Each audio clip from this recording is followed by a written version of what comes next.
Demo warga juga terjadi di Bone, Sulawesi Selatan menolak kenaikan pajak bumi dan bangunan yang berakhir ricuh. Aparat membubarkan warga yang berunjuk rasa hingga Selasa malam.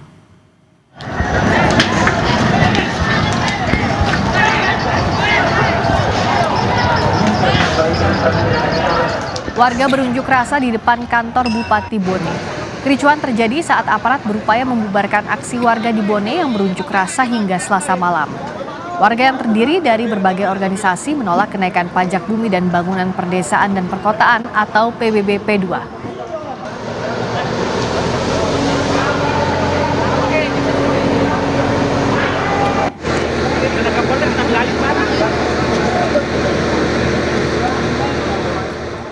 Warga di Bone, Sulawesi Selatan berunjuk rasa menolak kenaikan pajak bumi dan bangunan perdesaan dan perkotaan PBB P2. Kita akan membahasnya bersama PJ Sekda Kabupaten Bone, Andi Saharudin, dan analis kebijakan publik Agus Pambagio. Agus, selamat malam. Pak Andi, selamat malam. Selamat malam, Mbak. Pak Andi, sejauh ini apakah dari pemerintah Kabupaten Bone sudah bertemu dengan perwakilan pengunjuk rasa di sana? Alhamdulillah kami sudah melakukan pertemuan dan wawancara dengan para pengunjuk rasa. Bahkan kami tadi duduk bersama-sama dengan beberapa adik mahasiswa yang melakukan unjuk rasa di halaman kantor Bupati Bone, Mbak. Apa hasil diskusinya? Ya, diskusinya adalah kami mencoba memaparkan bahwa sejauh ini langkah-langkah yang kami lakukan tentu sesuai dengan ketentuan-ketentuan hukum yang berlaku. Karena di dasarnya itu mereka menuntut bahwa mereka menuntut untuk melakukan pembatalan penyesuaian zona nilai tanah. Namun pun demikian, kami dari jajaran pemerintah daerah Kabupaten Bone ini hanya melakukan penyesuaian nilai zona tanah yang telah diberlakukan oleh Badan Pertanahan Nasional khususnya yang ada di wilayah Kabupaten Bone. Seperti itu, Mbak. Tapi untuk kenaikannya artinya masih akan tetap dilanjutkan? Untuk hari ini kami tentu masih mempertimbangkan dan tentu ya, melihat kondisi yang ada. Namun pun demikian, sampai hari ini ya kami mencoba menggugurkan salah satu temuan BPK dari tahun 2002 yang di dalam isi tersebut mengharapkan kami dari pemerintah Kabupaten Bone untuk melakukan penyesuaian nilai harga bumi yang ada di Kabupaten Bone. Sehingga kita melakukan upaya-upaya untuk menggugurkan temuan tersebut dan salah satunya adalah melakukan penyesuaian nilai zona tanah. Demikian, Mbak. Sampai 300% betul, Bapak? Sampai 300% saya rasa tidak seperti itu, Mbak. Karena target PBB kita di tahun berjalan itu hanya sekitar 30 miliar. Nah, setelah kita melakukan penyesuaian ini, ada kenaikan menjadi 50 miliar. Berarti kenaikannya daripada target PBB ini hanya sekitar 20 miliar. Jadi kalau dirata-ratakan, kemungkinan ini hanya mampu mencapai rata-rata 67%. Seperti itu, Mbak. Nah, yang dibebankan ke masyarakat berarti naik berapa persen, Pak Andi? Ini variasi, Mbak. Ini variasi. Jadi ini kan tergantung zona nilai tanahnya. Jadi nilai kenaikan tersebut tentu bervariasi. Contoh misalnya, yang nilai objek tanah tersebut di pinggir jalan tentu berbeda dengan yang di wilayah ataupun tidak berada di pinggir jalan. Jadi zona ini sudah ditetapkan, sudah ditentukan oleh Badan Pertanahan Nasional.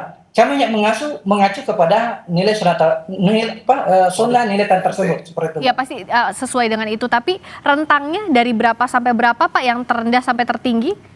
Pak Andi, untuk juga klarifikasi, karena kan yang saat ini diprotes masyarakat kenaikannya bisa sampai 300%.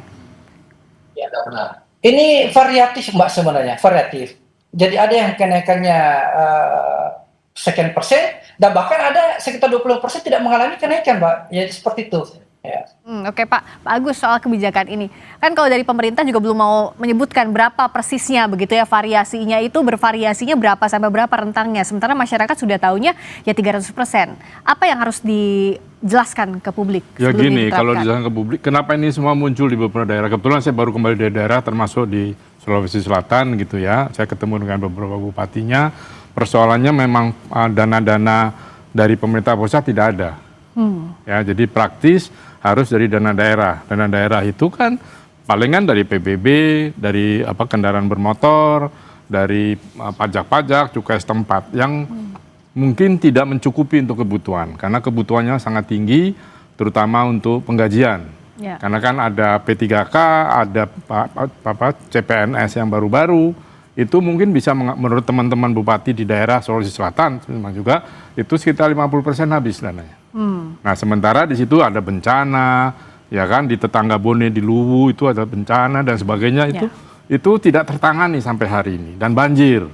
Nah ini yang menjadi persoalan. Jadi intinya memang kebijakannya ada di pusat nih, dan perimbangannya bagaimana? Perimbangannya berhenti tidak DAK, DAU. Nah, kalau itu berhenti, ya praktis diserahkan pada daerah. Sementara selama ini daerah bergantung pada DAK, DAU itu. Iya, dan juga dana desa kan dipakai untuk Koperasi Merah Putih untuk menjaminan. Jadi nggak ada. Jadi kepala desa bingung, Pak. Terus kemudian lurah dan seterusnya sampai ke atas.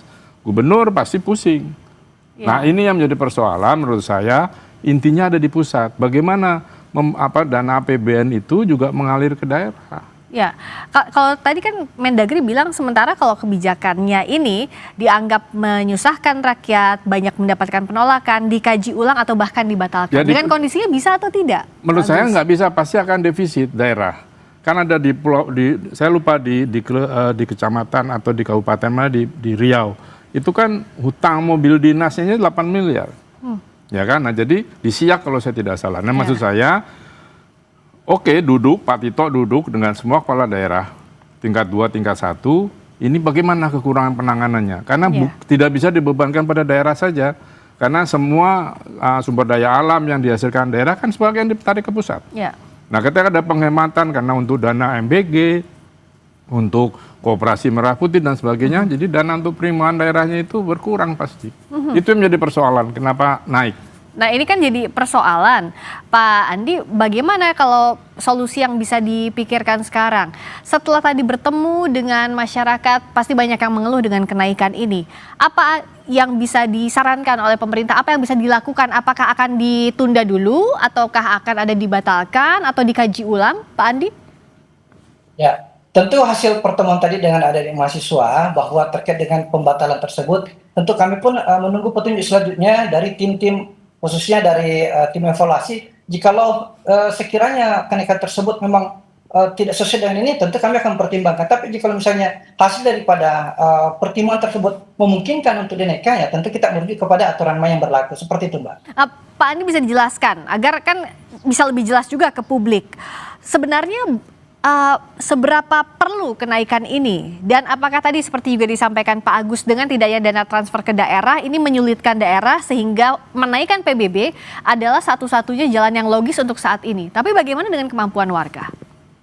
Ya, jadi perlu kami sampaikan, Mbak, bahwa untuk hari ini di kabupaten kami masih ada PBB tersebut yang nilainya hanya membayar 7.000 per tahun, seperti itu. NJP-nya masih ada 7.000 per tahun. Inilah yang perlu dilakukan penyesuaian, karena dalam kurun waktu sekian tahun ini belum pernah dilakukan pembaharuan. Maka momentum ini kami manfaatkan untuk melakukan penyesuaian nilai zona tanah. Kenapa? Karena temuan BPK masih ada nilai-nilai objek tanah yang tidak berkesesuaian dengan harga pasar.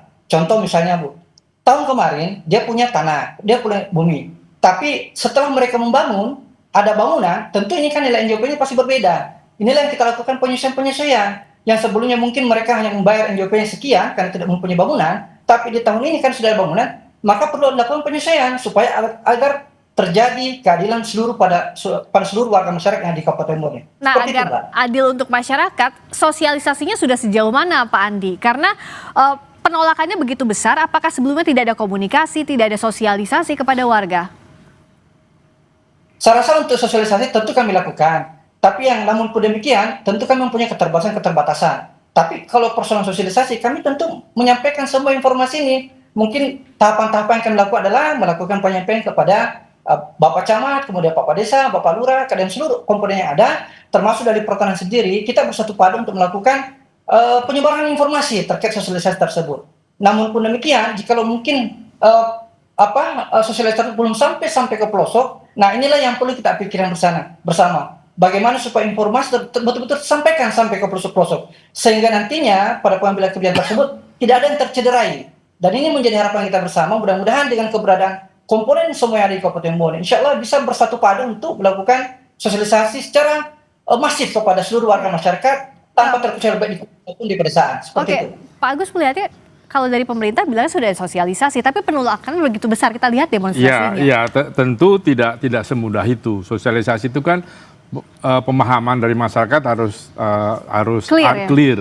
Ya, kenapa naik? Karena selain PBB pasti pajak kendaraan bermotornya juga naik. Coba perhatikan di Jakarta saja 60% lebih loh. Ya. Nah itu belum. Jadi nanti memang disesuaikan, betul, setuju saya. Tetapi sekali lagi itu PAD-nya tuh mengejar karena kekosongan dana dari perimbangan dari pusat, itulah dikejar. Kalau tidak bisa jalan. Ini yang saya katakan, pemerintah pusat berhemat tetapi lihat di daerah. Iya. Jadi tidak terus sama sekali jalannya rusak. Kecuali kalau ada seperti kepala daerah yang senang mengkonten itu, ya oke saja. Tetapi kalau tidak, itu pasti bebannya kepada masyarakat. Tadi belum dijelaskan, ya betul memang bervariasi dari yang kecil, murah. Nah komunikasi itu juga jangan mendadak pas naik, sebelumnya nih karena dari tanah, sekarang ada rumahnya, naiknya sekian. Iya. Dikasih tahu supaya orang mau membangun, nanti dulu deh, tunggu uangnya nggak ada. Tapi juga jangan tinggi-tinggi. Nah ini menjadi persoalan antara kebutuhan daerah dengan kemampuan masyarakatnya. Ini yang harus disesuaikan. Dan itu tidak mudah. Kalaupun tetap harus dinaikkan, harus dilihat juga berapa kemampuan masyarakatnya. Apakah Pak Agus lihat tadi penolakan dari warga karena warga merasa tidak mampu mengejar kenaikan karena PBB? begini, kalau sudah masa seperti itu sulit sekali memberitahunya. Tanah Anda di mana?